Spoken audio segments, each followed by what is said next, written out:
उत्तर प्रदेश की योगी सरकार ने अब ऐलान कर दिया है कि उत्तर प्रदेश के गैर मान्यता प्राप्त मदरसों की जांच की जाएगी। जल्द मदरसों का सर्वे पूरा होगा और उसके बाद इसकी रिपोर्ट प्रशासन को सौंपी जाएगी। जानकारी के अनुसार अब ऐसा कहा जा रहा है कि मदरसों की शिक्षा व्यवस्था को बेहतर बनाने के लिए योगी आदित्यनाथ की सरकार मदरसों का सर्वे करा रही है। सरकार ये जानना चाहती है कि किस जिले में कितने मान्यता प्राप्त मदरसे हैं और किस जिले में कितने बच्चे तालीम हासिल कर रहे हैं। इस पूरे मामले को लेकर एक और जहां सरकार अल्पसंख्यक समुदाय के हितों को साधने की कोशिश कर रही है, तो वहीं दूसरी तरफ योगी सरकार के इस फैसले पर राजनीति भी शुरू हो गई है।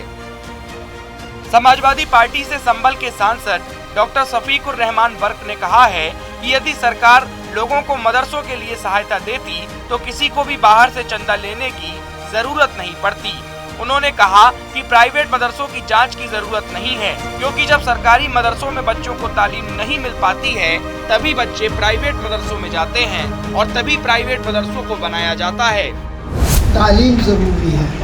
अगर बच्चों को तालीम तुम्हारे मदरसों में इतनी जगह नहीं है सरकारी कि सारे बच्चे नहीं पढ़ सकते, तो जो लोग प्राइवेट अपने स्कूल चला रहे हैं तो बहरहाल चलाने के लिए उनका खर्चा तो चाहिए। हम तो कहते हैं हमारी सरकार दे, गवर्नमेंट दे उनको, तो बाहर से पैसा चंदा करने की उन्हें क्या ज़रूरत पड़ेगी। तो मजबूरन जब यहाँ से पैसा पूरा नहीं होता होगा तो दूसरे से चंदा करके आदमी लाते।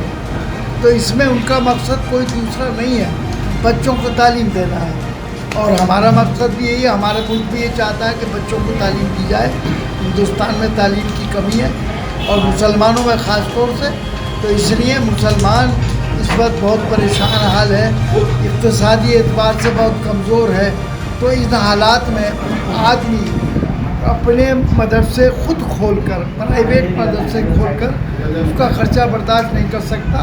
हम अगर गवर्नमेंट इसमें जांच करा रही है तो मैं कहूँगा योगी जी से कि वो इनका खर्चा गवर्नमेंट की तरफ से दे दें, तो इन्हें कोई ज़रूरत नहीं है बाहर से पैसा लेने। वहीं दूसरी तरफ असदुद्दीन ओवैसी ने भी आदित्यनाथ सरकार पर निशाना साधा।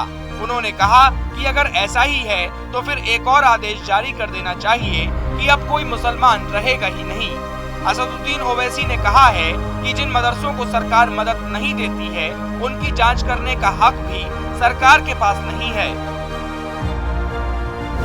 मदरसे जो है वो मदरसा बोर्ड के तहत रिकॉग्नाइज नहीं है। ये प्राइवेट मदरसे हैं जिनको स्टेट गवर्नमेंट या सरकार कुछ एड नहीं देती है, ना उनकी सर्टिफिकेट रिकॉग्नाइज करती है।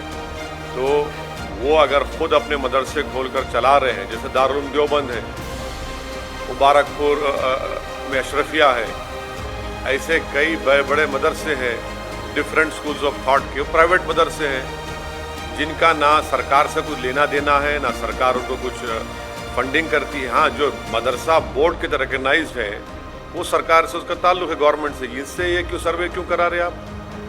मैं अगर मदरसा खोलता हूँ तो अपने इस्लामिक तौर तरीक़े उनको सिखाने के लिए, इस्लामिक फ़िक़्ह सिखाने के लिए, उनको मौलाना बनाने के लिए, मुफ्ती बनाने के लिए, और स्टेट गवर्नमेंट से ताल्लुक़ ही नहीं है।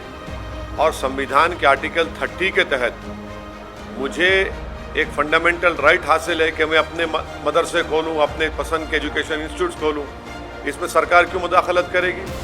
आप सर्वे क्यों करना चाह रहे हैं? आपको इससे लेना देना क्या है? क्या आप उनकी तनख्वाह दे रहे हैं? जो मदरसा बोर्ड के तहत मदरसे हैं उनकी तनख्वाह तो आप दे नहीं रहे हैं पिछले 4 साल से। ये मदरसे प्राइवेट मदरसे हैं, अनएडेड मदरसे हैं, और आर्टिकल 30 के तहत इसको कायम किया गया है। तो स्टेट गवर्नमेंट क्यों सर्वे करा रही है? आपको लेना देना क्या है? अब आप एक ऑर्डर जारी कर दीजिए ना कि अब आप मुसलमान मत रहिए, आप कुरान मत पढ़िए, नमाज मत पढ़िए, ऑर्डर जारी कर दीजिए। वही करना चाह रहे आप। ये सर्वे नहीं है बल्कि एक छोटा NRC है ये।